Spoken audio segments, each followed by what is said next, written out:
So first, just a correction on what we discussed yesterday night during the discussion session. So in the definition of the Landau, Debye length, the Debye length, so we use the nabla square phi equal to, on the right side, you remember we had the delta function, so it's 4 pi, the charge, and the delta of r. And then what we said is that you have n 4 pi n0, the charge, and then we had exponential of minus e phi over kt minus 1, right? And we expanded this. And then there was a mistake in this. So this was 1 over r squared d in the r of r squared d phi in the r, okay? Equal to this guy here. So the trick that you use in doing this is that you solve this equation for r different from 0. Of course, if r is different from 0, this term is not there, okay? And this one, as you remember, gave you a term which was proportional to phi, right, after the expansion. So we did, we assumed that e phi over kt is much less than 1, so you expand this. So what you do at this point, you notice, and this is something that it helps in solving, that if you calculate 1 over r second derivative of r phi, just do the individual steps. It's very easy. And this is exactly 1 over r squared d in the r of r squared d phi in the r. So at this point, what you can do is to define a function f, which is r times phi, and you solve for this function f. And this is the function that has a shape f0 times the exponential of minus r over lambda. So what about the f0? You calculate the f0. You remember, so far we never used the fact that I only added 1 charge, right? We didn't. In fact, the only place where this information is contained is this delta function. So you're going to use that as a boundary condition of your problem. So you say that you want this f0, which in general is a function of, well, this is f. So phi is some function of r times the exponential. And you know that for lambda, for r much less than lambda, this is 1, right? So the solution must recover the standard Coulomb potential. So this phi of r is the 1 over r. So it's just a minus e over r. So basically, the solution that you get in the end is just minus e over r times the exponential. And the exponential is the Yukawa-powered potential that Pasquale mentioned yesterday. Okay, so let's start from where we left yesterday morning. There is still a little bit of work to be done.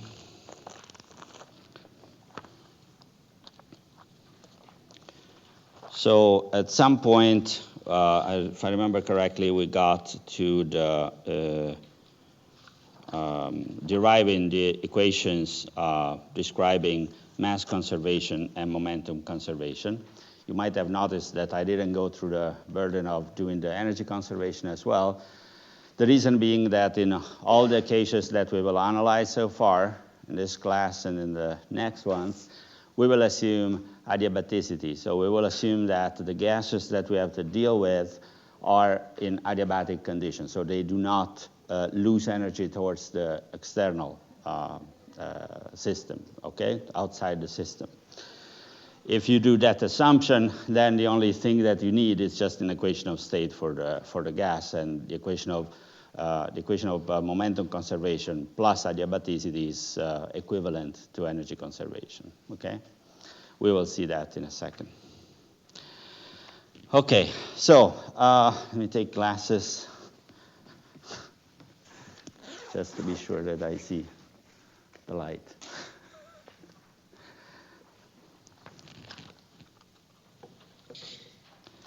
Okay, so what we derived yesterday was an equation for mass conservation.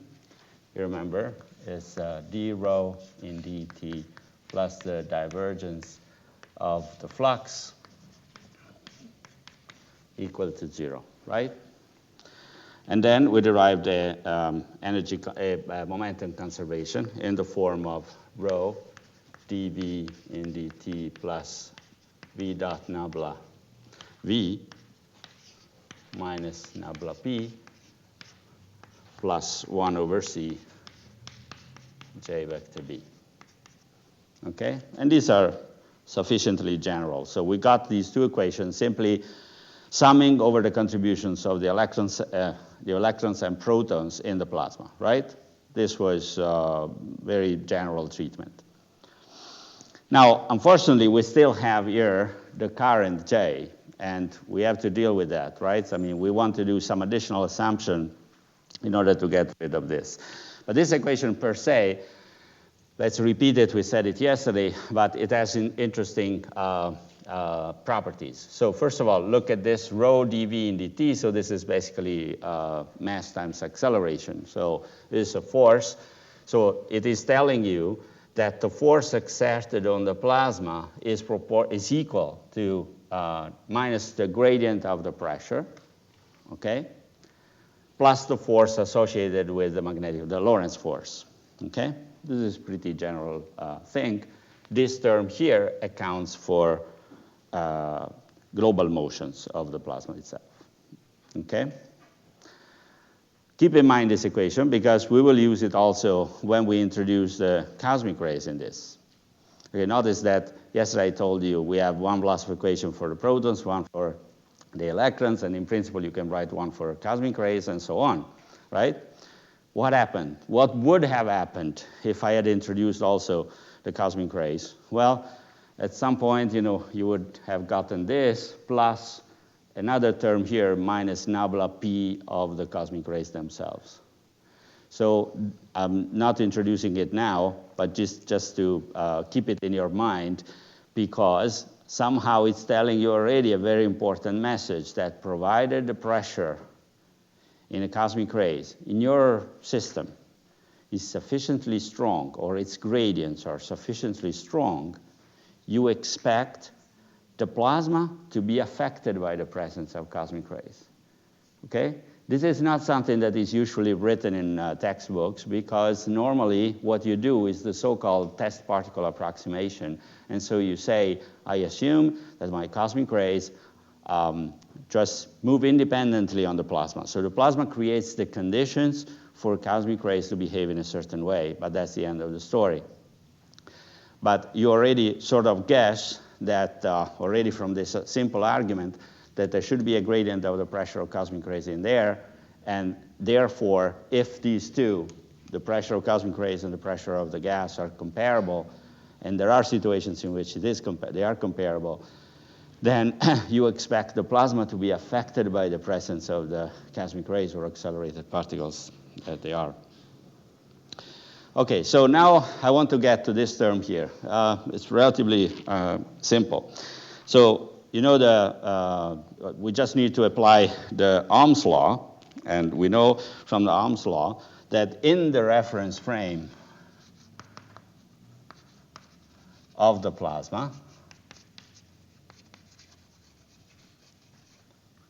okay, in the reference frame of the plasma, you can write the electric field as proportional to the current through some quantity eta, which is what we call the resistivity. Okay?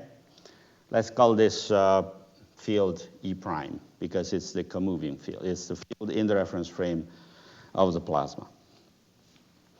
Okay, so let's call E instead the electric field in the laboratory frame, namely in the same frame in which I am writing this equation here. So these two are, of course, different, but they are related to each other, right?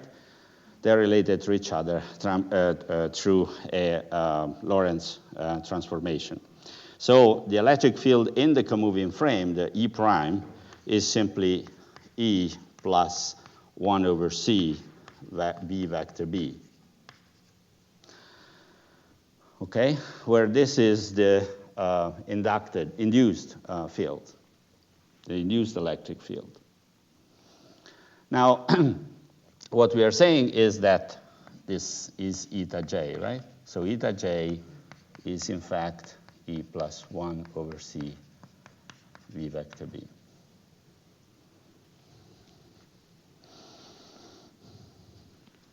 Well, on the other hand, we know from the Maxwell equations that the curl of the magnetic field in general is 4 pi over C times the same current J plus 1 over C d in dt, right? So from here, I also have that the current J is C over 4 pi, the curl of B, minus 1 over C d in dt. Okay? Now, at this point, I can calculate this term here. This 1 over C j vector B is 1 over C of this guy, so it's 1 over 4 pi. The curl of B vector B, and then a minus 1 over C d in dt vector B.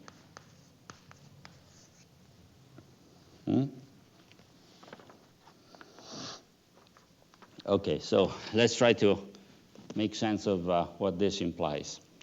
What is the order of magnitude of these quantities? Okay, so let's look at this first. Let's say that the field is some number b, and the only scale that enters here is this gradient, right? It's the curve. So if the system size is order L, this guy is of order b time divided by L, and then there is another b, so it's b squared. What about this guy? Well, this is 1 over c. There is a b. And then I have d in dt. Well, let's look at this expression here now. Okay, so if you make the assumption that the resistivity, eta, goes to 0, so you're assuming that the plasma is extremely conductive, so it has a very low resistivity, then what you are saying is that this term is 0, and therefore the electric field is minus 1 over C V vector B. You remember that this is exactly what I mentioned yesterday already, when I told you that in most of astrophysical plasmas, the conductivity is extremely high, so the resistivity is very small, it's very low. And this is a reason why if you create an electric field, the charges are going to move inside the plasma in such a way to short circuit that electric field immediately. Okay? So that means that the only electric field that you can actually keep in a plasma is the induced electric field. And the induced electric field is the one that is associated with the movement of the plasma. So you have an electric field only because the plasma is moving in a magnetized medium. It's not a large-scale field.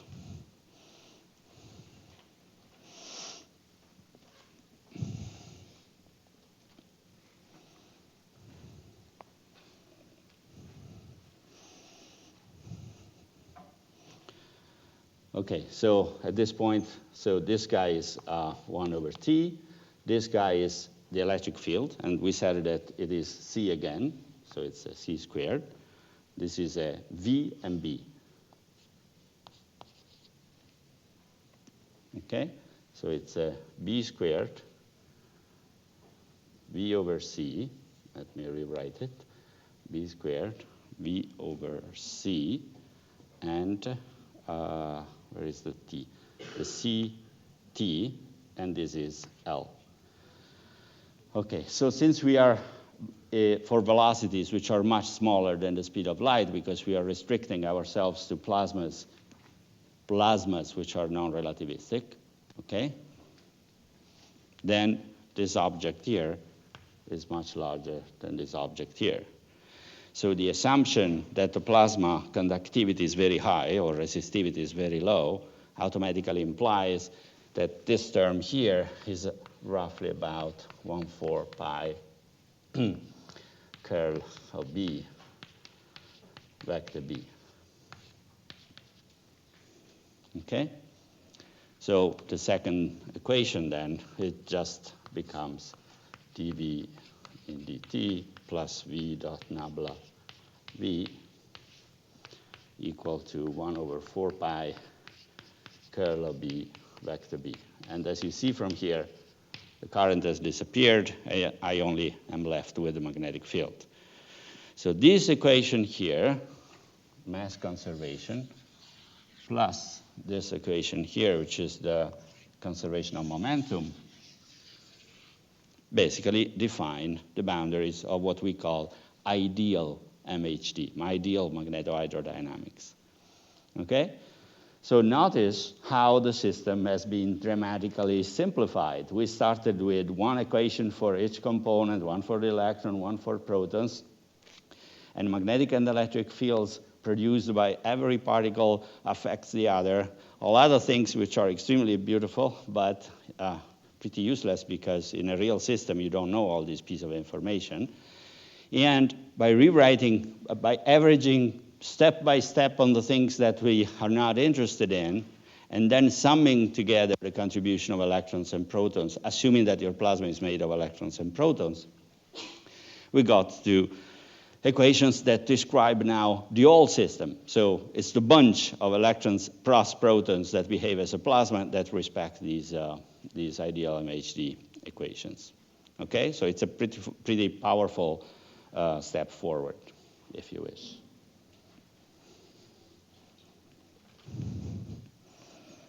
Okay. Okay, so at this point, we're going to become serious. So let me rewrite this here and erase all the rest. I think I don't need this.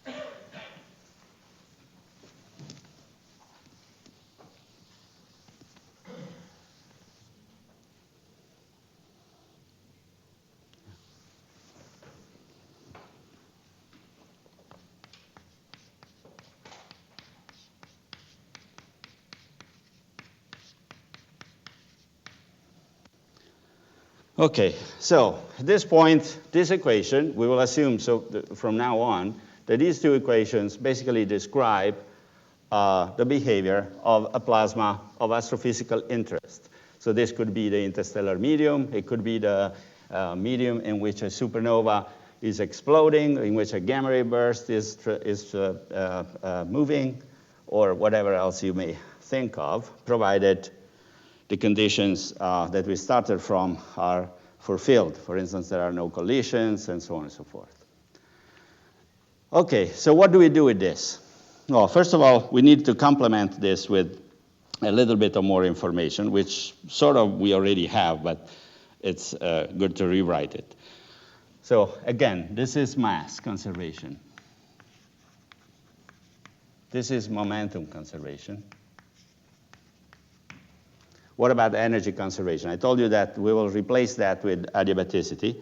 That means that I will assume that d in dt plus v dot nabla p rho minus gamma equals 0, where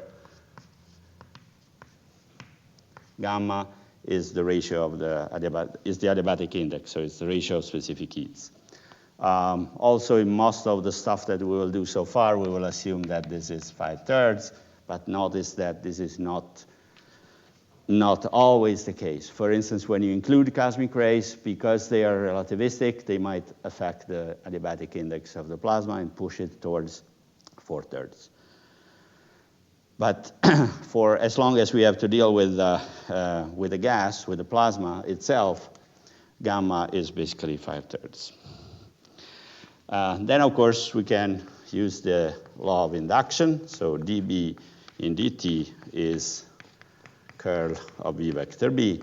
And this is exactly what we derive. This is the Maxwell equations for the electric field.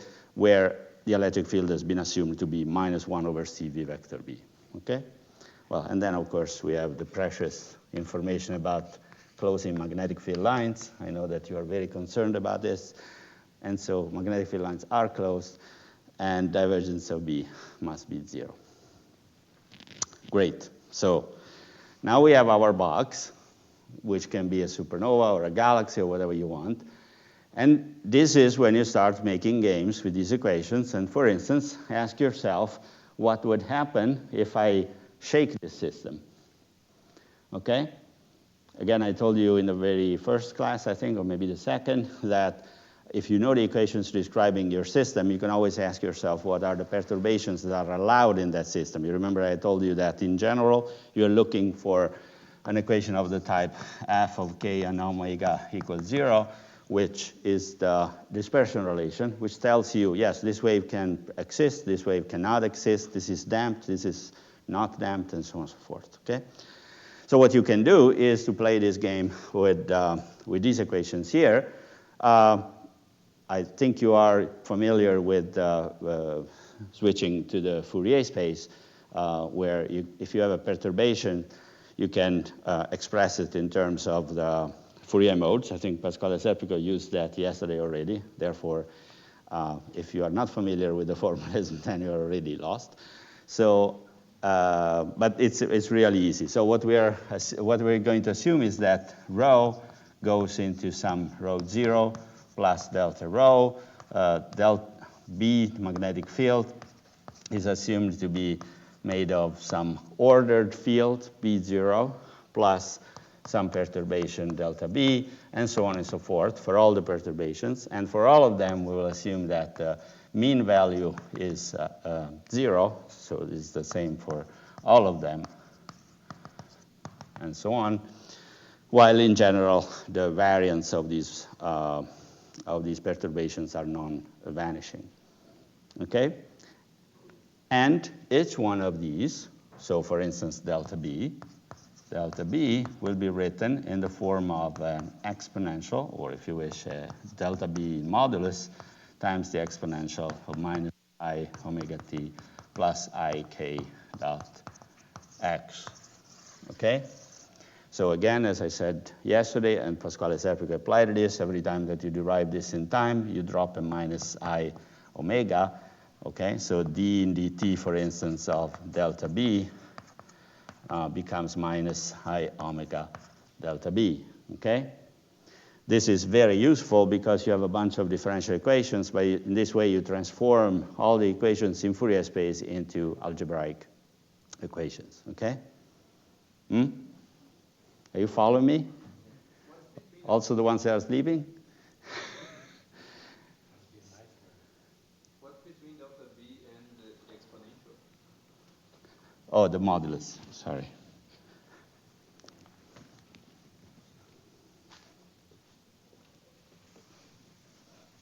So I'm going to write the delta B as some modulus times the exponential of. Okay? In general, this has to be interpreted as the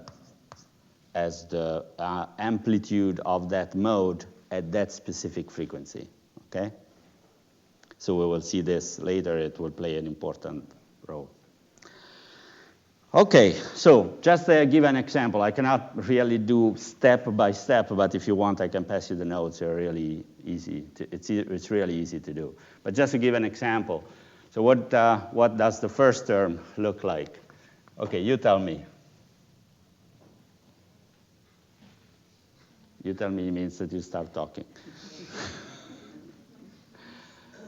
Okay, remember that this is verified, okay? That means that you can say that for rho 0, which is the term unperturbed term, you already know that all the quantities that have the 0 in satisfy this, therefore this is 0. Okay, so a lot of terms disappear. So just tell me the terms that remain there. Huh?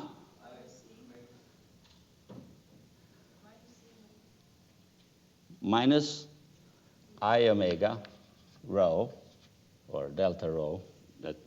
Let's call it delta rho. minus omega delta rho. Then?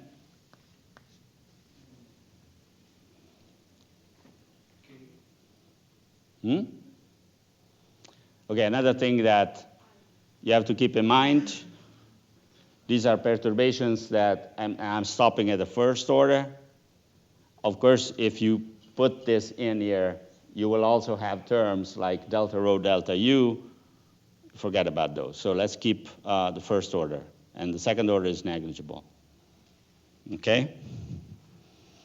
So what should I write?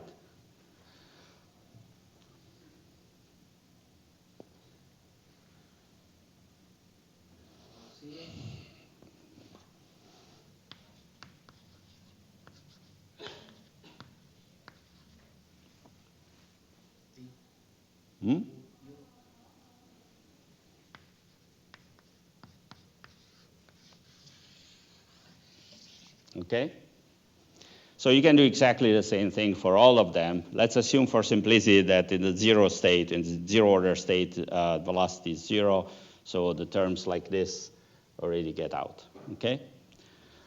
Okay, so let me just, well, first of all, let's use this one already. If you use adiabaticity, which is where? Which is here. Adiabaticity, when you move into Fourier space, looks like minus I omega delta p rho to minus gamma plus gamma rho to minus gamma minus 1. This comes from the derivative of this term here, rho to minus gamma, times I omega p delta rho equals 0. Okay? Okay. So, huh? Is there not a third term like I delta rho k dot u? Or can we neglect this or something? Say it again? Is there not a third term in the mass conservation I delta rho k dot u? Yes, but we said that at zero order the u is 0. We can ignore this one. It's not ignoring, it's just that you are sitting in the frame in which the u is 0. So we are assuming that the zero order has zero velocity. Even though it's proportional to delta rho? Sure, delta rho is a perturbation, but u is 0. Yeah, if you want, you can put it in. It's just, it's for simplicity. It doesn't lead anywhere in the end. You would get as a result that all the velocities you get, for instance, the velocity of the wave, in a second we will get this, that for instance, one of the modes is omega equal kVA. If you keep the u 0, you will get plus or minus u 0, depending on whether it's moving in one way or another, okay? Okay, so this one, you can rewrite it simply as this, and you know what this is, right?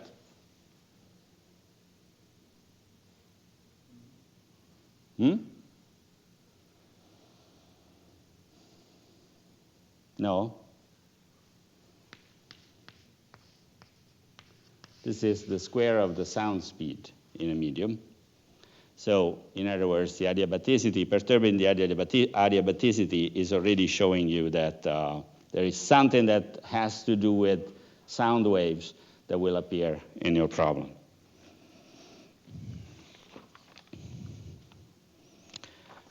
Okay, so again, let me just sketch what the trick here is, because otherwise it takes forever. So, for instance, the momentum conservation, this one, becomes a minus I omega rho delta V, and this is minus I k delta rho, P, okay? This is a minus I k delta P. And then I have plus I over 4 pi. This comes from here. I have a curl of B, which means ik vector B, k vector delta B, vector B0.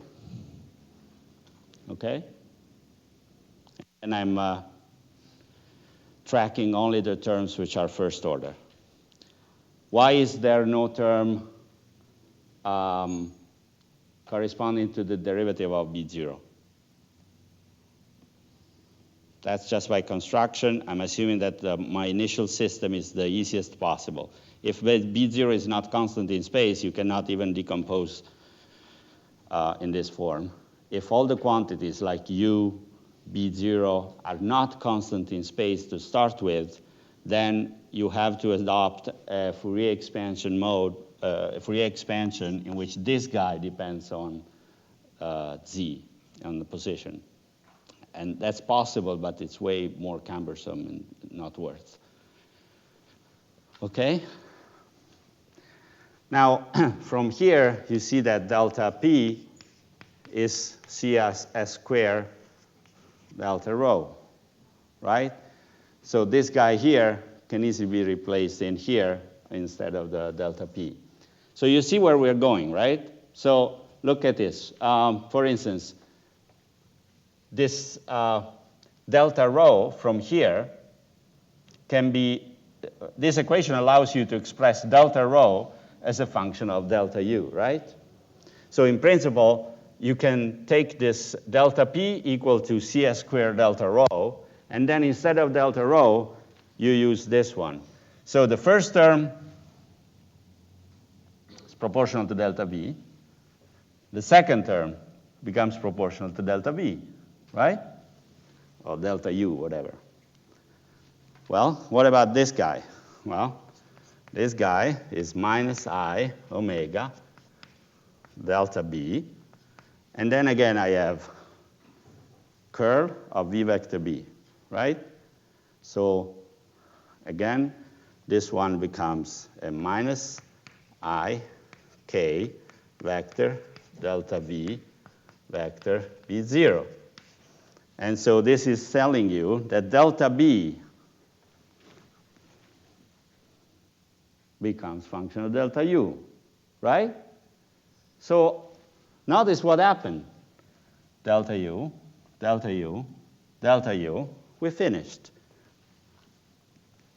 We have an equation of this type, right? So in other words, if I can always rewrite this as some function of K and omega times delta U equals 0. And this can be 0 only if f of K and omega is 0. So that's the kind of game that we are playing. Okay, so let me write. This is really ugly, but let me just write it, and it's useful to have it written somewhere. So for instance, this is the general one.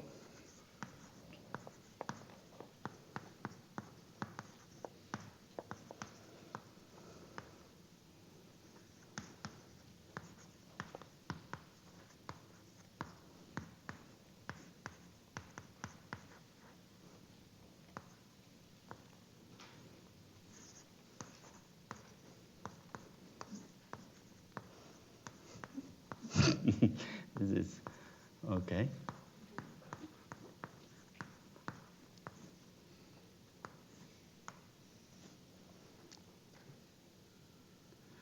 Okay.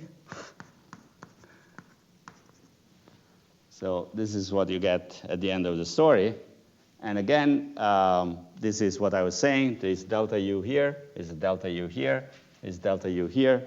So everything fits fine, okay? Now, what do we do with this?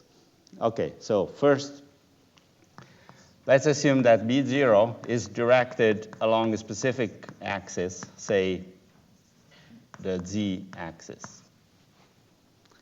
And then let's focus first on the modes K. K here I can choose, right? It's whatever you want. So if you want to know what are the modes of the given K that can propagate, you can decide, okay, let's assume that the K that I want is, for instance, parallel or perpendicular to B0 or at some angle with B0. You can choose whatever you want, right? And actually, as an exercise, you can just find modes that satisfy this equation of different type. So let's take first that K is parallel to B0, okay? This implies that K is in the form of z, 0, 0, k, right? Now, you understand that this makes life a lot easier because many of these cross terms disappear.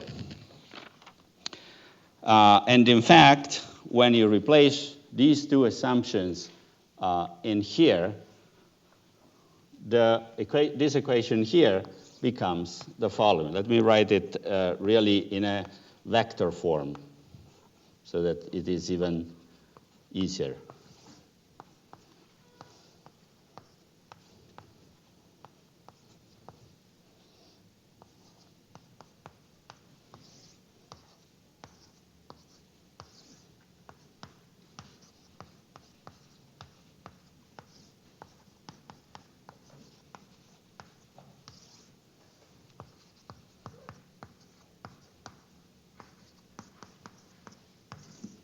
Okay? So in the case of k parallel to be 0, the equation that you get, which is nothing less than this one, nothing more than this one, just made explicit. I just made for you all the k cross whatever, cross vector operations here, okay? So what you get is simply this form here. So what do we learn? Well, we learn that the modes with k parallel to be 0 are of two types. And you see it very clearly by the fact that here you have these two zeros here, and here you don't. And here you have a 1 and the delta VZ. So the modes that are allowed are modes with k square over omega square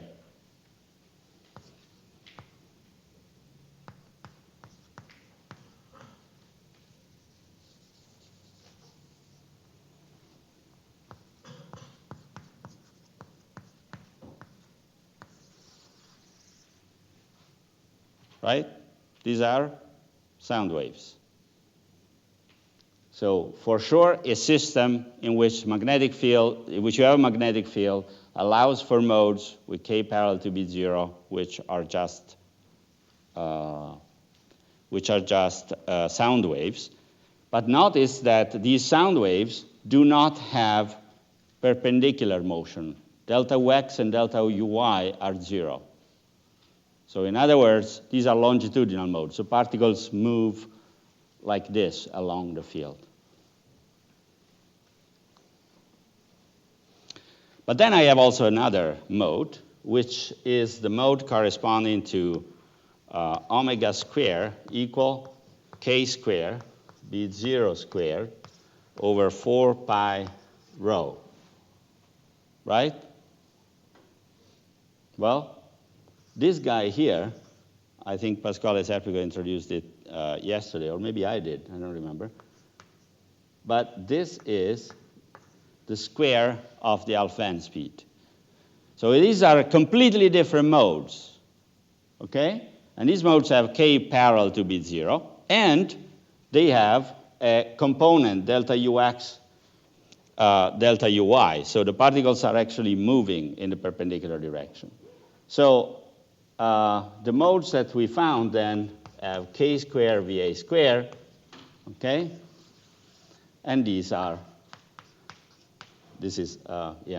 so omega is kVA, and these are the so-called Alfvén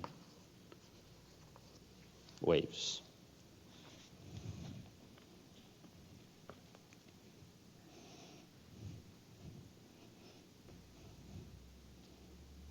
Okay?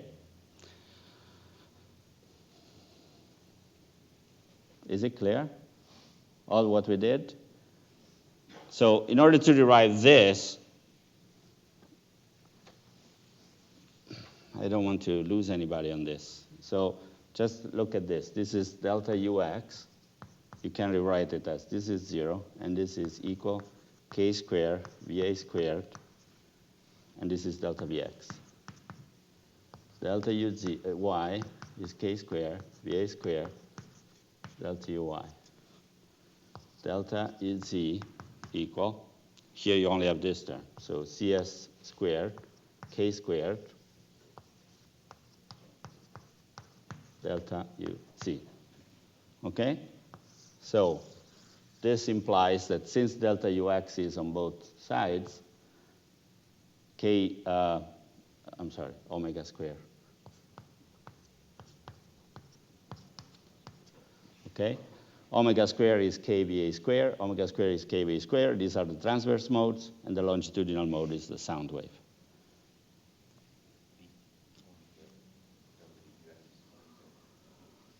Say it again? On the right-hand side? Mm-hmm. I sort of, I don't know. Well, whatever. How did I call U, no? Delta U. Yeah, sometimes I made it some, oh, okay, yeah. So this is, it's the same thing. It's a U, B, whatever. Yeah, sorry, the symbol was a bit. It's a Latin in sense of the Romans. Yes, it's a Roman. Okay? So again, we're restricted. You understand how rich the phenomenology becomes. This is just the parallel space. This is K parallel to B0.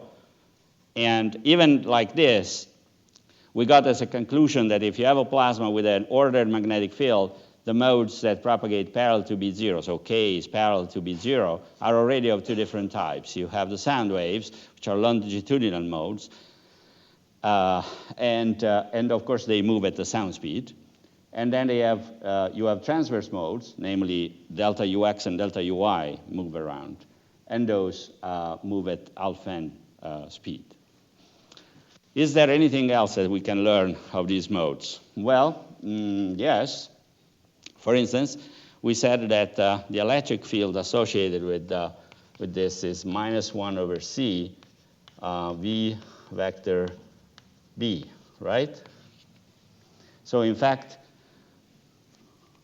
if there is a delta U, then you must have a small electric field associated with these waves. Okay? And what is this electric field? Well, it's perpendicular to B0, and it's perpendicular to delta U. Sorry, again, delta U. Okay? So it's perpendicular to both. What does it mean? If this is the field, and I need a third hand, so that's delta B, and this is the delta U, for instance, then the field is in the other direction.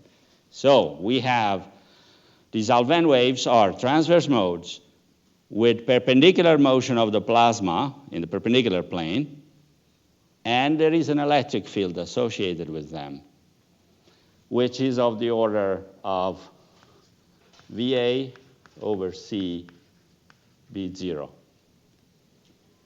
Okay?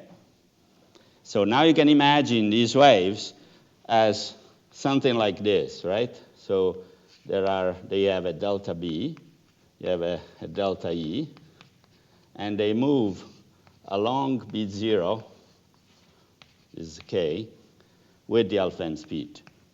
Okay? So you can imagine this thing, this electric field and magnetic field moving in quadrature in the K direction.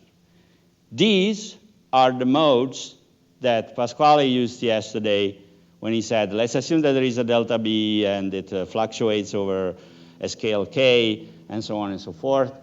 This is the things that he was thinking of. So something perturbed the plasma and excited modes which are of this type. Why of this type and not the sound waves?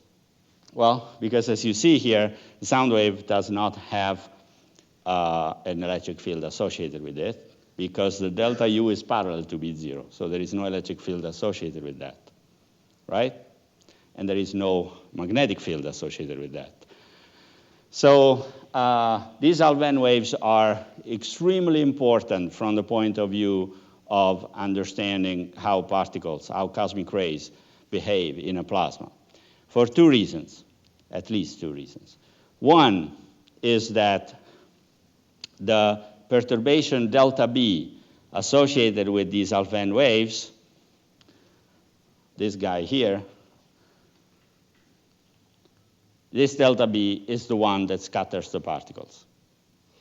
provided its k is right. What does it mean, provided k is right? You remember that Pasquale yesterday wrote delta B calculated at k res.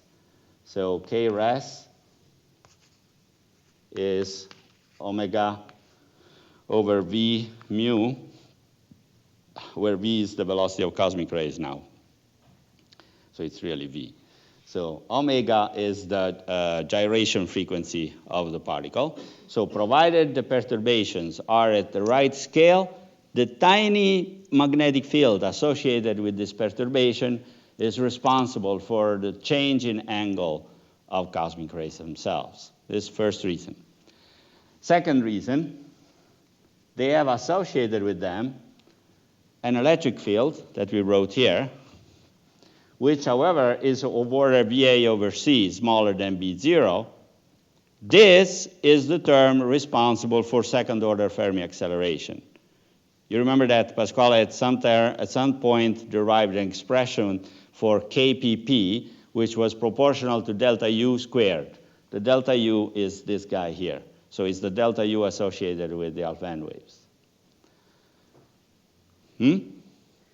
Third reason why they are important is that I said before that at some point you can say, okay, I shake my box and the box allows for these perturbations. Then the next question is, what is that is shaking your box? Right? So there are many things that can shake the box, but one of the things that shake it best is the cosmic rays themselves. And so in fact, the fact that you have a bunch of charged particles that are trying to move in a plasma by themselves excites perturbations. And we will show at some point down the line that they excite these guys here. And the interesting thing is that they excite them already by construction at the right scale. So at the resonance, which is a pretty good free lunch. Okay, so as an exercise, you can repeat exactly the same thing, the same procedure, exactly the same. So this is exactly the same. So you can start from here. But now at this point, instead of assuming this, you can assume the opposite. So you can assume that k is now perpendicular to B0. What you will find is still another mode. And this other mode is called magnetosonic. Okay? So you will find that the dispersion relation is now omega square equal to k square CS square plus VA square. So it moves with the sum or the difference, depending on whether you call it fast magnetosonic mode or slow magnetosonic mode, depending on the sign of that. But anyway, you will find a new mode that behaves something in between an Alfvénic mode and the sound wave.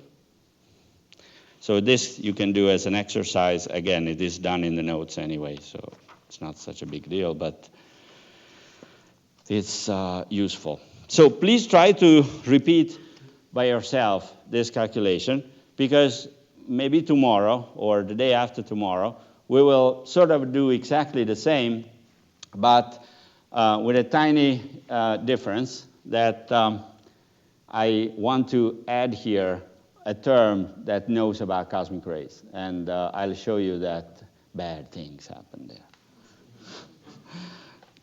Okay, so now,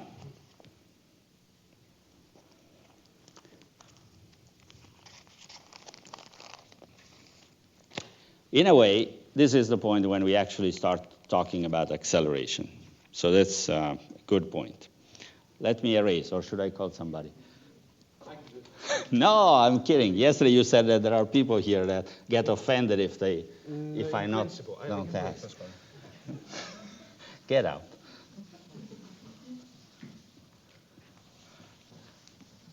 Okay, so particle acceleration is, of course, a very wide topic, but I think that there are a few things that you can keep in mind very easily. So the first thing is that no matter what, in order to accelerate particles, you need an electric field, period.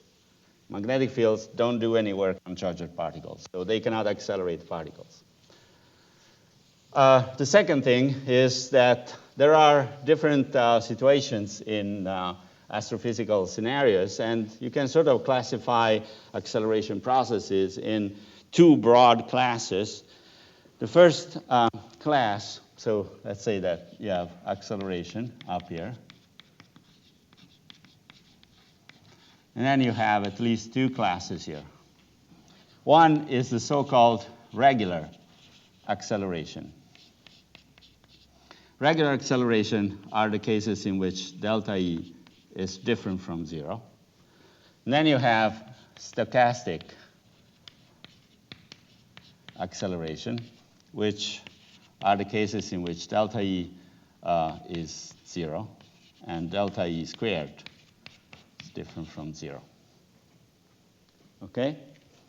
Now, the first one, I told you many times, it's really difficult to accomplish because if you have to deal with a plasma, the electric field is short-circuited very easily because charges move around, and as soon as you create a potential difference between 2 points, they're gone, and the electric field is nulled. However, this is true in ideal magnetohydrodynamics, right? When eta goes to 0.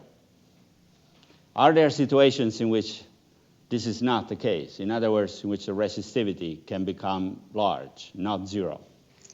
The answer is yes, not many. There are just a handful, maybe half a handful of instances.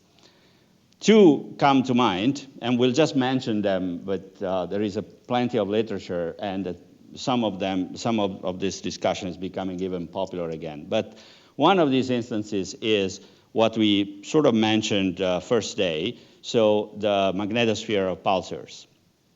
Very close to the surface of the pulsar, you can break the assumption that resistivity is 0 in the sense that delta E and delta B, or E and B, become parallel. So E and B are by definition perpendicular if you only have the induced field, right? But if you break MHD, you can have them parallel in a finite region. And this is what in a pulsar is called the pulsar gap. Inside the gap, the electric field can be parallel to delta B, and this roughly, to magnetic field, and this roughly of the order of magnitude of the induced field, but it's parallel to the magnetic field. How large a spatial region are we talking? It's small fraction of the radius of the pulsar. It's order percent or so. Okay. The other thing is that it is not obvious that this potential gap really is close to the surface of the pulsar. There are solutions of the MHD, of the magnetospheric equations for a pulsar in which this gap is not at the cap, but it's at the light cylinder. There are still other models in which it is distributed. So instead of happening only there, it happens distributed along a magnetic field line between the pulsar and the light cylinder. So this is all matter of lots of modeling. It's not clear yet what happens. But in principle, this is one situation in which you do have electric field which can accelerate the particles in a direct manner. There is a second instance that is also becoming extremely interesting for instance, in gamma ray bursts or in pulsar winds, which is called reconnection. So you see from the equations that we derived before, you can interpret those equations saying that two magnetic field lines are really unable to meet. So if you have two magnetic field lines, they will never, ever encounter each other. Let's see if I can wake up somebody that is sleeping. So two magnetic field lines will never encounter, okay?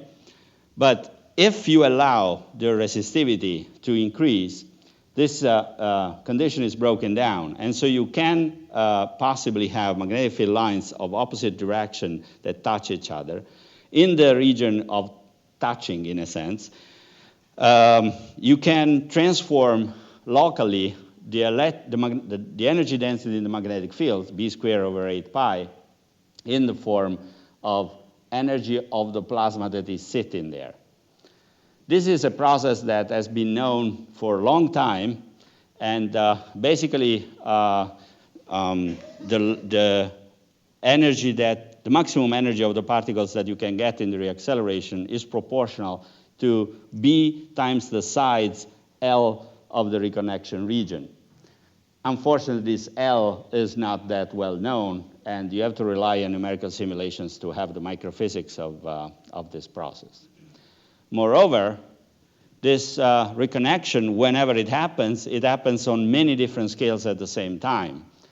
And it is not clear that you can energize particles only because of the phenomenon that I just illustrated, because at some point it becomes hybrid in the sense that it's a mix of this and this. I'll give you an example.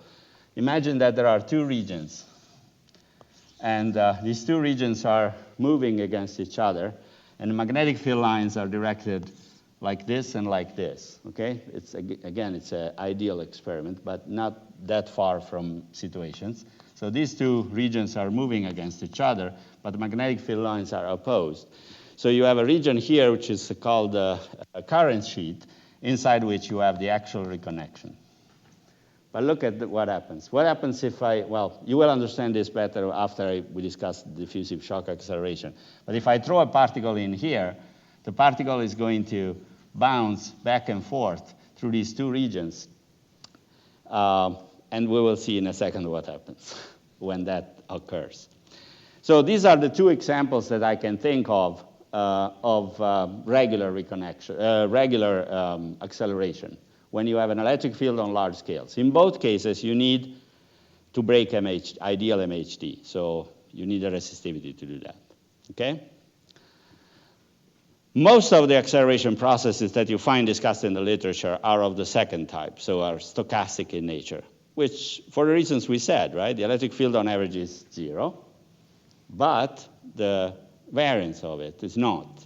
And this is much easier to realize. So I want to start this description from something that resembles a little bit the exercise that Enrico Fermi did in 49.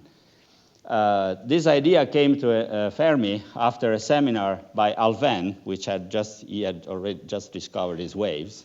And so after he gave a talk at the University of Chicago, Enrico Fermi was very impressed by this result. Remember, we are talking about 1949, was known very little about the galaxy, was not even known that there was really a magnetic field. So pretty audacious kind of idea. And what he thought was in terms of magnetized regions. So what did, Maybe you want to mention that Alfvén got a Nobel Prize for this kind of exercise. So we just did a Nobel Prize winner exercise. If you read the paper, it's like 1 column long. So don't write long papers, that's the message.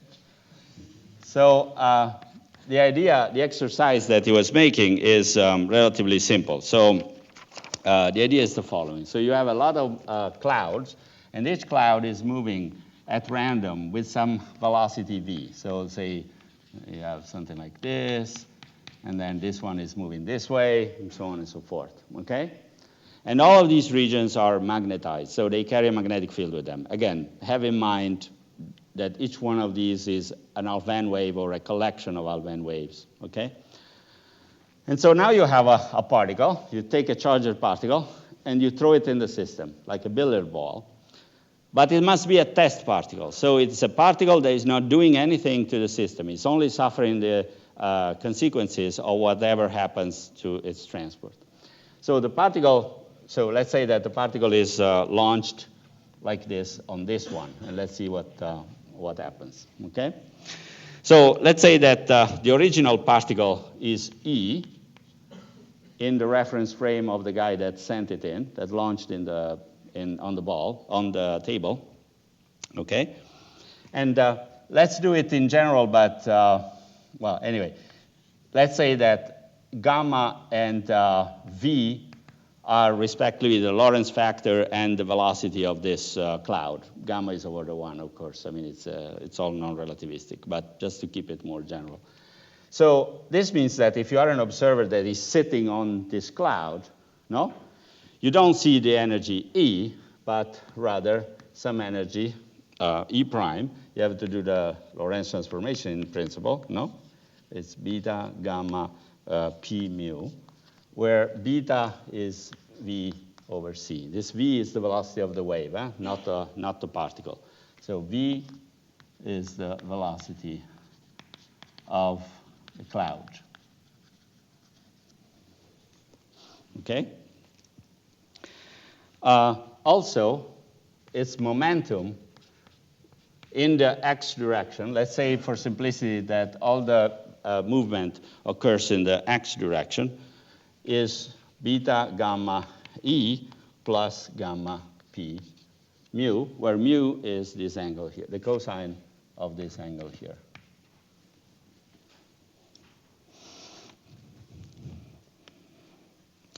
Let's make it even easier, and let's say that once you are in the reference frame of the cloud that is moving, the observer on the cloud doesn't want to deal with any microphysics, and just the momentum of the particle in the x direction is inverted in direction.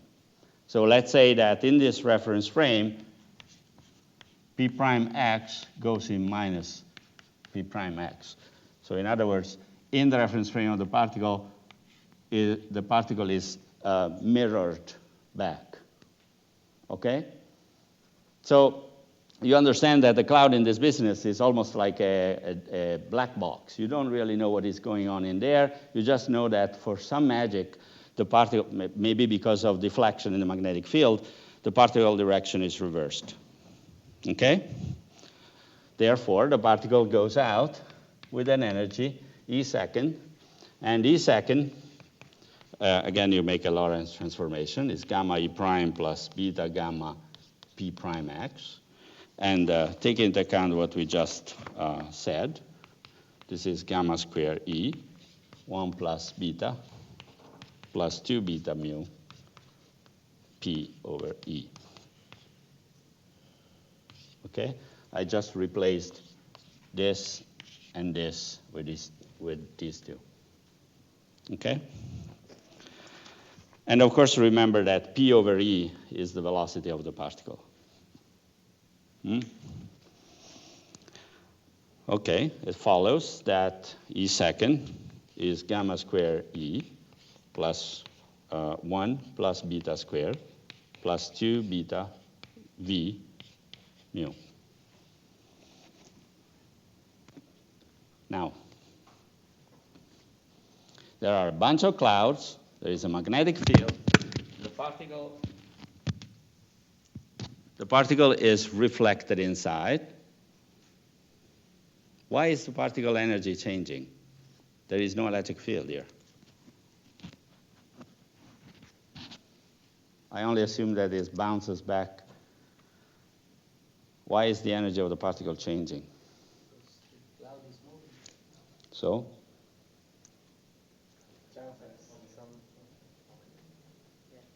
Yeah, but from the magnetic point of view, the reason why the energy is changing is because of the induced electric field. So in the frame here, there is an electric field because the cloud is moving. So if there is a magnetic field that is moving, you have an induced field. So it's the V, capital VB over C field that is doing the work on the particle from the microphysics point of view. In a sense, it's nice that Lorentz transformations know about electromagnetism. So it knows that there is a magnetic field, an electric field in a reference frame that is in motion.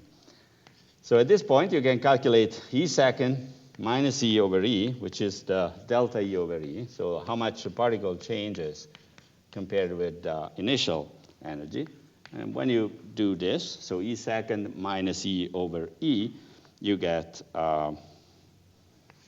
gamma square plus 1 plus 2 beta V mu plus beta square minus 1. And this is approximately 2 beta square plus 2 beta V mu.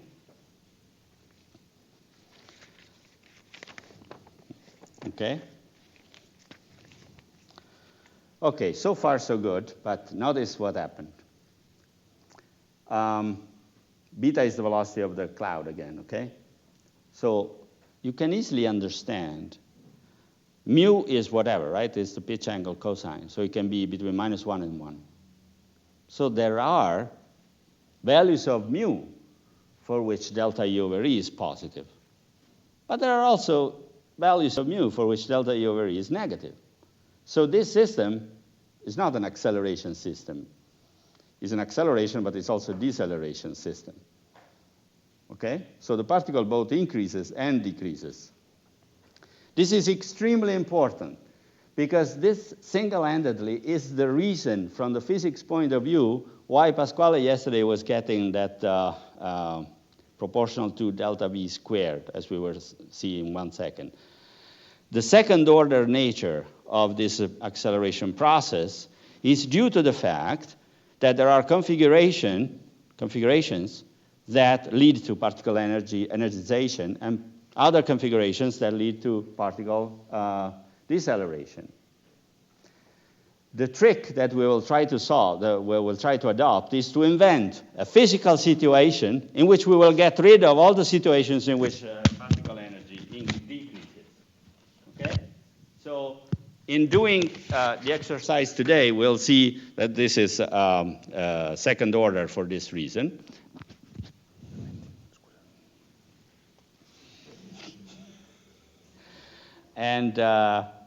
And then we'll try to invent an astrophysical situation in which there are no configurations that lead to particle deceleration. That is the trick that transforms an acceleration process from second order to first order. Okay? So let's finish this exercise here. So in order to complete this exercise, as you see, delta E depends on mu, and we want to average over all the possible values of mu that are allowed by our system. And in order to do that, I need to define some P of mu. So this is something that I thought about yesterday night, in which it took like 20 minutes to cross the tunnel that leads to the hotel. And so you have a lot of time for thinking. You also have a lot of time for interacting with people and form weak shock waves. So you see, there is this fluid of people that interact rather strongly. And of course, if really you had two flows, it's much more probable to interact with somebody that's walking against you, and the ones that you are walking with just slow you down, right? But it's clear that the probability of having an interaction is proportional to the relative velocity of the two. So if one and the person in front of you are walking at the same speed, the relative velocity is 0, and there is no chance of interacting. On the other hand, if it is the other way around, the probability is larger. So clearly, this P of mu is proportional to the relative velocity, and the relative velocity is this one.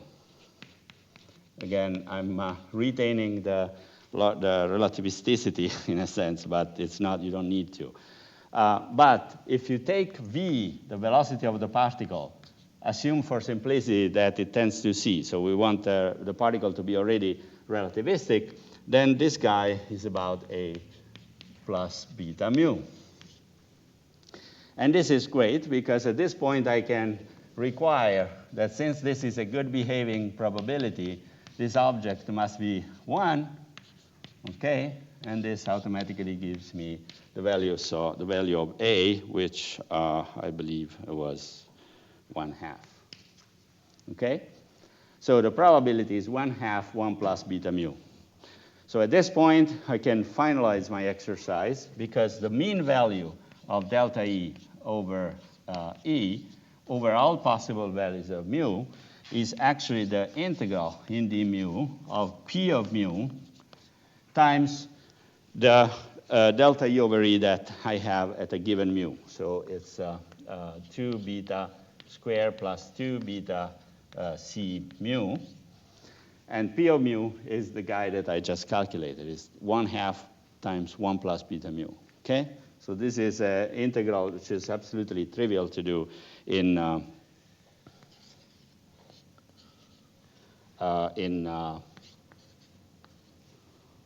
mu. And the result that you get is 4/3 of beta squared. And remember that beta is the velocity v of the cloud divided by c. Now, this square is the same square that Pasquale derived yesterday in a more formal way. And this physical exercise from Fermi actually illustrates in a very simple way why you have a second-order process. Because physically, you have configurations, interactions of the particle and the cloud that lead to increase or decrease in the energy of the particle. So in fact, if you think of it as a random motion of the vector, of the momentum vector of the particle in phase space, the particle direction is changing, the vector is increasing, decreasing, increasing, decreasing.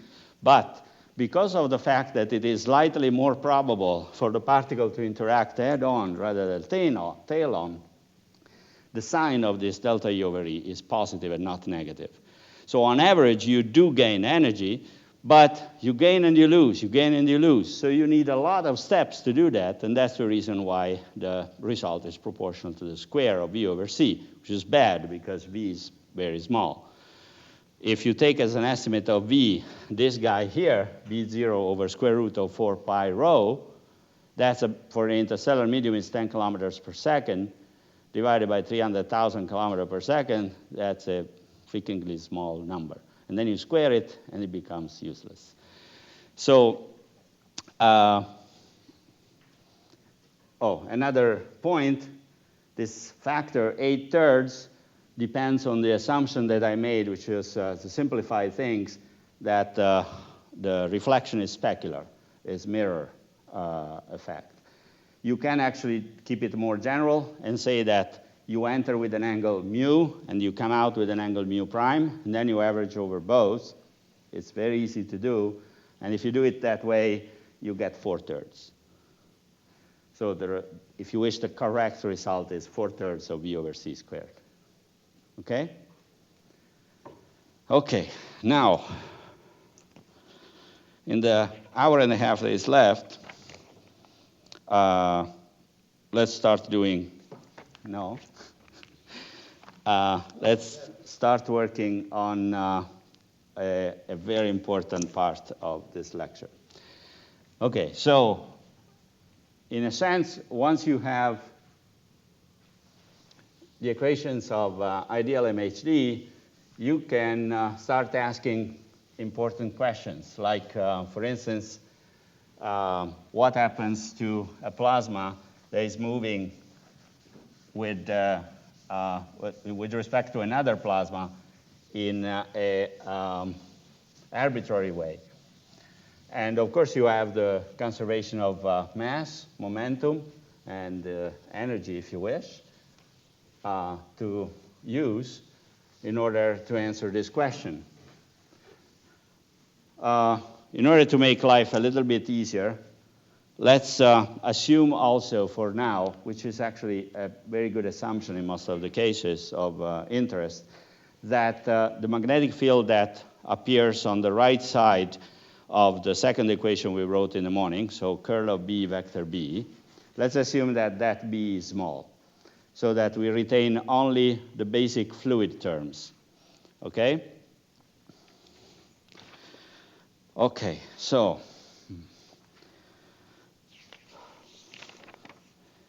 we found the conservation of mass. Let's rewrite it here.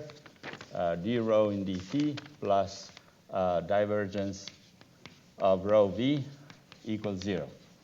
And then, we found the conservation of momentum in the form of rho dv in dt plus v dot nabla v equal to minus nabla p over rho. So this is the same thing I found this morning, it's just that rho was on this side, okay? It's exactly the same thing. So it's mass conservation, this is momentum conservation.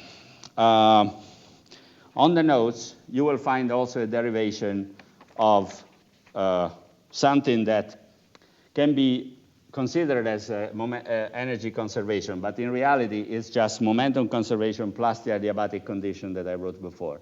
It's just a little bit of thermodynamics. You need to define the specific enthalpy and so on, but it's really trivial. And the equation that you get doing that, again, it is in the notes. It's v dot nabla v. So you see that it's basically the same thing. It's not a new concept. Minus gamma over gamma minus 1, p over rho. Okay? Okay, let's make life even a little bit simpler. Okay? Simpler in the sense of considering a one-dimensional motion. Okay?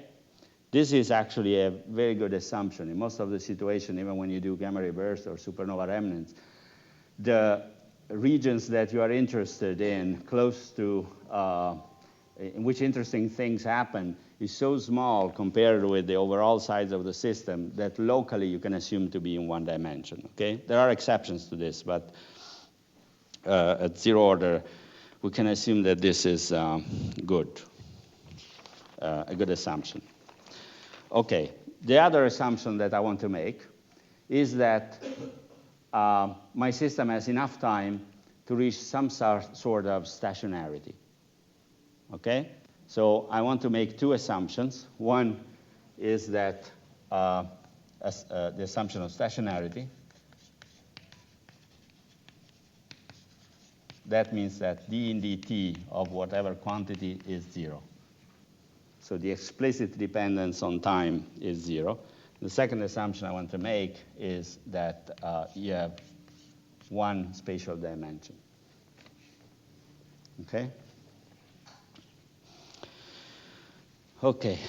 In this assumption, in reality, this equation becomes really almost trivial, because the first one becomes d in dx of rho u equals 0. The second one is d in dx of rho u squared plus p equals 0. And the third one is d in dx of 1/2 rho u cube plus u p gamma over gamma minus 1 equal to 0. Okay? So you notice that I have three unknowns, rho, u, and p. And I can ask myself if there are solutions of this. Well, of course there is a solution. One is the stupid solution. It's that everything is constant, right? So rho is constant in space, u is constant in space, p is constant in space. Okay, that's an uninteresting solution, right? And then you can ask yourself, is there a non-trivial solution of this? The answer is yes, there is one, but it's not continuous.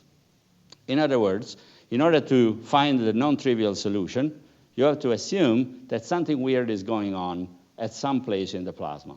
So let's assume that I call with 1 and 2 the two regions on the left and on the right of this something that is going to happen. For now, I don't know yet what it is, but I know that I can, in principle, write the equation rho 1 u1 equal to rho 2 u2, right?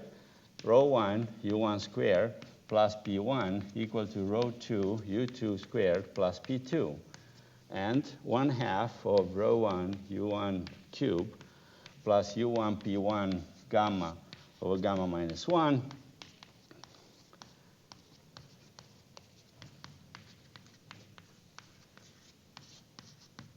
okay?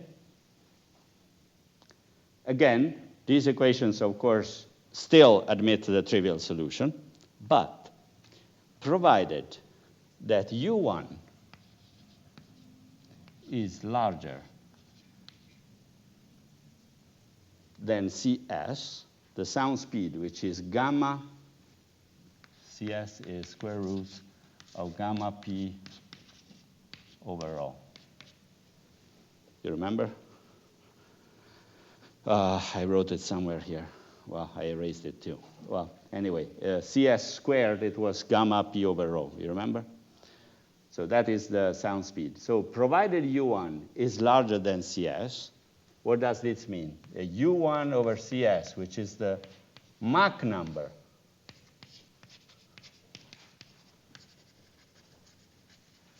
of the plasma, is larger than 1. this solution admits a non-trivial solution. What is this solution? The solution is that you can introduce a compression factor R, which is U1 over U2. But from this equation, this is also rho 2 over rho 1. And this compression factor is, in terms of the Mach number,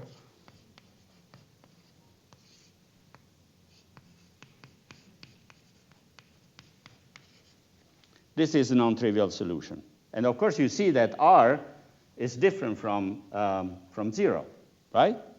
So it's different from 1, sorry. So this is definitely not the trivial solution.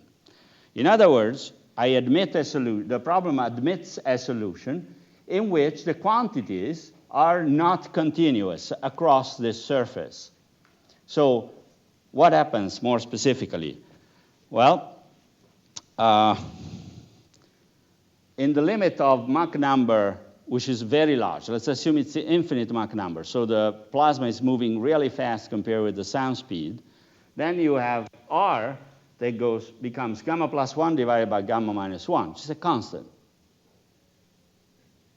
So the non-trivial solution shows that the plasma slows down very abruptly, so that the velocity u2 is gamma plus 1 divided by gamma minus 1 smaller than the velocity before this surface.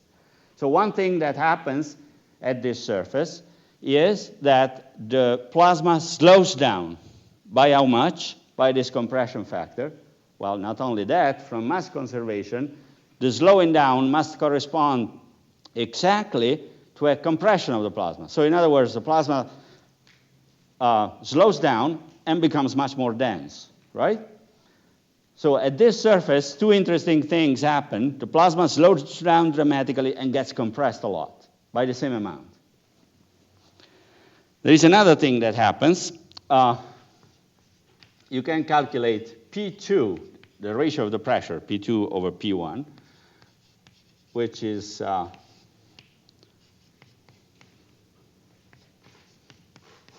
again, all of this is algebra, so you can do it really in 5 minutes of stuff. So, okay, so the ratio of pressures become this. Look at what is happening now. In the same limit of Mach number tending to infinity, the pressure tends to infinity. So the plasma is slowing down. It is getting compressed, and it's getting hotter. So this thing that we found, which is called a shock wave, is in fact a heater. It's a perfect heater. Transforms the kinetic energy of the gas that is coming in, which is rho 1 U1 squared, into pressure. And a little bit of residual kinetic energy, because U2 is non-zero, of course. So a shock wave is a sharp transition in which kinetic energy is transformed into internal energy of the gas and a little bit of residual kinetic energy. You can actually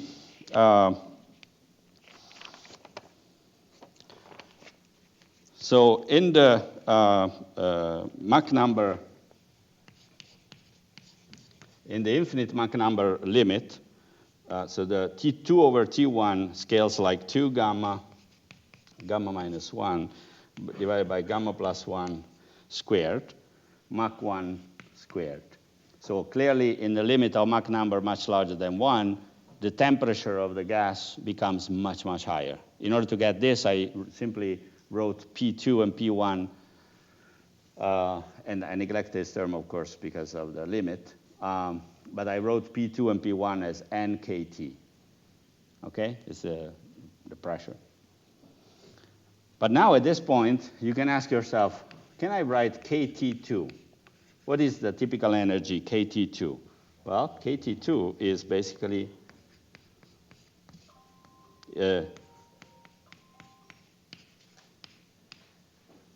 here I'm using the definition of the Mach number which is u1 over sound speed.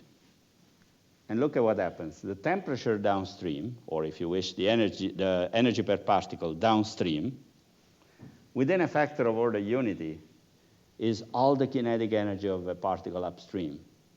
So basically, a single particle arrives at the shock, crosses the shock, loses almost all of its kinetic energy in the form of ordered motion, and this is transformed into internal energy. So the shock wave heats, slows down the plasma and heats. So if you're sitting on a shock front, now you're sitting on the shock front, you see the gas coming in with a velocity u1 and coming out of the shock wave with a velocity u2 and hot. So this is the cold, fast region, and this is the hot, slow region. This is called the upstream, and this is called the downstream of the plasma. So the reason why I'm introducing this is that we will show next time that this, if you repeat exactly the same exercise that we have done before, but this time you launch the particle, the test particle, in this system, you eliminate completely all the configurations in which the particle energy decreases. It's not possible. And the particle energy only increases, and that is the reason why this mechanism is much more effective than second order a la Fermi. This is one reason, at least. There is a second reason, that the role of the Alfvén speed in the previous exercise is now played by the quantity u1 minus u2. What is u1 minus u2? Well, the Alfvén speed, we said it's about 10 kilometers per second. But the shock moves with a velocity of 10,000 kilometers per second. And u2, I forgot to say this, but if you take gamma, where is R? Yeah, here. If you take gamma 5/3, in the limit of m1 tending to infinity, this goes to 4, which means that the velocity decreases by a factor of 4 crossing the shock. So u2 is 1/4 of u1, so this is still of the order of 10,000 kilometers per second for a shock versus 10 kilometers per second for Alfvén waves. We'll see that these two factors put together dramatically changes the scenario of particle acceleration. But unfortunately, this tomorrow. I was hoping to finish today, but clearly it's not possible.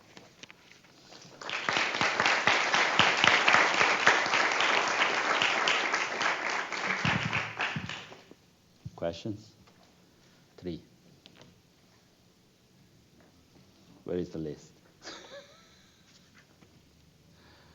Yeah, it works.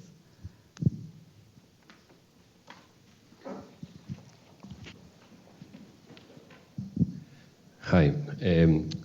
From that example, in the last equation, the dispersion relation is I don't see the same dispersion relation that you write. You mean this one? The last one, the C component. This one? Yes, Why? from that system, I see that it has 2 terms.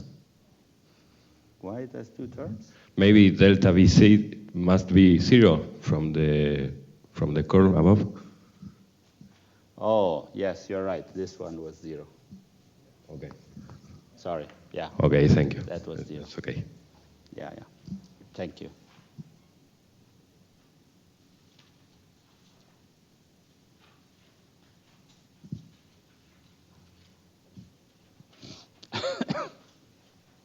The list? Hmm? Do you want the list? Yeah, you can do that.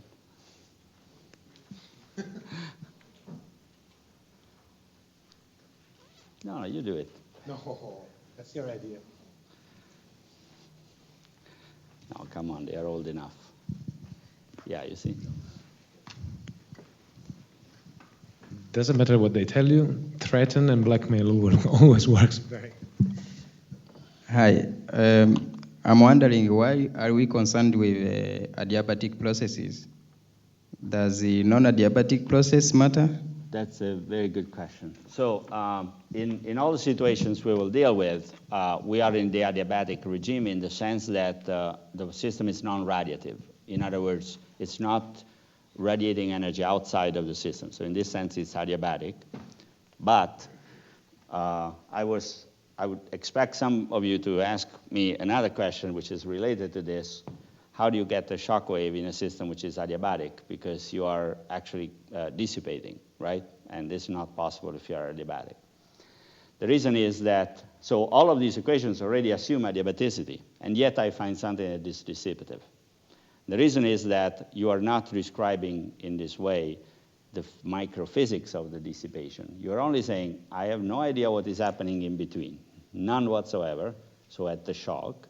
But I know that on the left, and I know that on the right and on the left, I am adiabatic, right? So I'm only imposing that sufficiently far away on the left and sufficiently far away on the right, I am adiabatic, and I impose conservation of these three quantities, mass, energy, and momentum.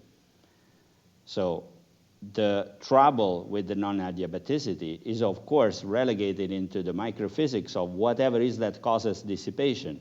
And this is a very open question. People are still studying what is that is actually dissipating energy at the shock wave. There is another thing that we'll discuss a little more tomorrow. But in order to dissipate, you need to interact with something, right?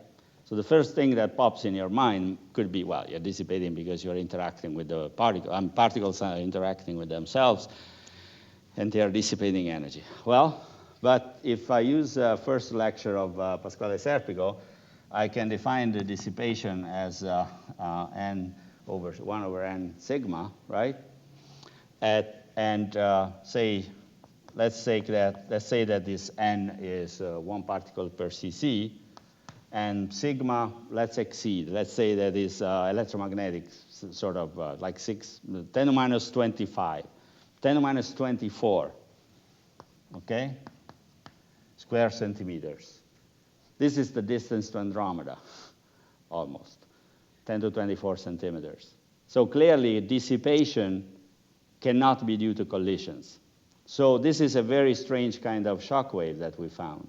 It's not like the shock wave is developed in a military airplane when it goes through Mach number 1, the one that you can actually hear. That kind of shock wave is actually mediated by the fact that n is of the order of the Avogadro number, and therefore you have a very small path length for the interactions, and you form a shock wave because of collisions between particles. These shock waves cannot possibly be due to that. Not only that, but astrophysically, we now see these shock waves. We see the discontinuity, and although macroscopic, is not from here to Andromeda. It's extremely small. So clearly, these shock waves are produced by phenomena which have nothing to do with particle collisions. And what we found is that they are actually associated with instabilities. So the particles, when the conditions that u is larger than the than the sound speed is verified, is fulfilled, there are instabilities that are excited that lead to the dissipation. It's similar to that right-hand term that I found in the first day that I said, well, let's throw it away because it's second order. But when you excite the instabilities, very short, quick ones, delta E and delta B can become large, and that term is actually important. And that term, which was on the right side of the Blasi equation, takes the role of a collision term. So the equation becomes a Boltzmann equation. And that is the sort of physical interpretation of the dissipation. So it's not included in these equations, but these equations know, because of conservation of mass, momentum, and energy, that a similar transition must occur. You see that these equations are not telling you where the transition is, because they don't have any scale in it. They don't know where the shock is. You have to assume to sit on the shock surface, and then you write these equations here. but they don't tell you where the shock is. They don't tell you how thick the shock region is. Okay? So there is much more in terms of microphysics that is not included in these equations. By the way, these equations go under the name of Rankine-Gonneau equations or conditions.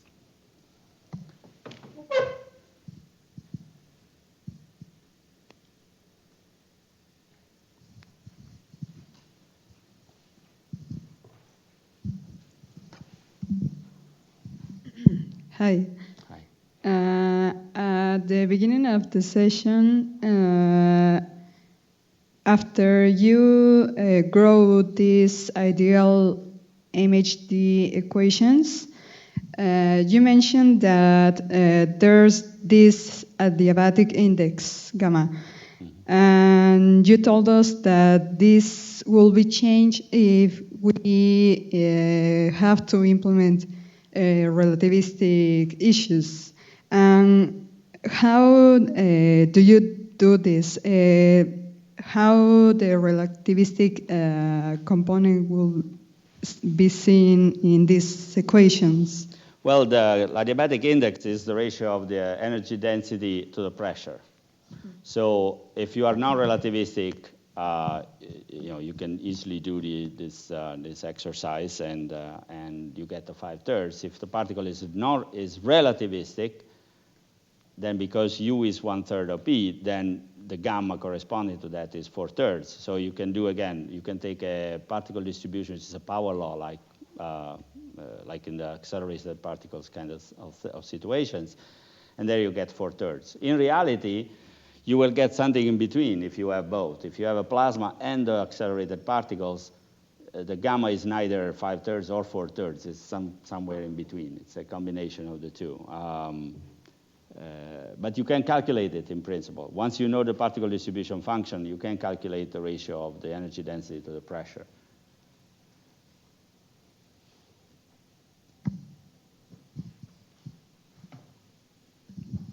Hi. One of the assumptions that we did is that the system has enough time to reach stationarity. Which is the order of magnitude of this time to reach this condition? So the shock formation is extremely quick. So in that sense, it's extremely small. So just to give you an estimate, the typical thicknesses of the shock waves of this type, which are called collisionless shocks, the typical thickness is of the order of the Larmor radius of the thermal particles. So you easily understand that the time scale on which you form it is the crossing time. So it's ordered the Larmor radius of the thermal particles divided by the velocity of the fluid. So since the Larmor radius of the particles is extremely small, for a temperature, for a velocity of 10,000 kilometers per second, I think it's over 10 to 10 centimeters, I think. 10 to 10 centimeters. And then you have a velocity of 10,000 kilometers per second, which is 10 to 9 centimeters per second. So you easily imagine that the time scales are ridiculously small compared with any time of astrophysical interest. A supernova, for instance, evolves on times of years, of hundreds of years, thousands of years. So from the point of view of the formation of the shock, provided you are interested in macroscopic quantities, you can assume stationarity. Of course, the problem is if you're interested in subtle issues. So for instance, when you do simulations of this thing, you don't see a plain one-dimensional surface. You see a pretty turbulent plasma. So if you're interested in small scales, the assumption is not true. But if you look sufficiently far away upstream and sufficiently far away downstream, the Rankine-Gonneau relations are fine.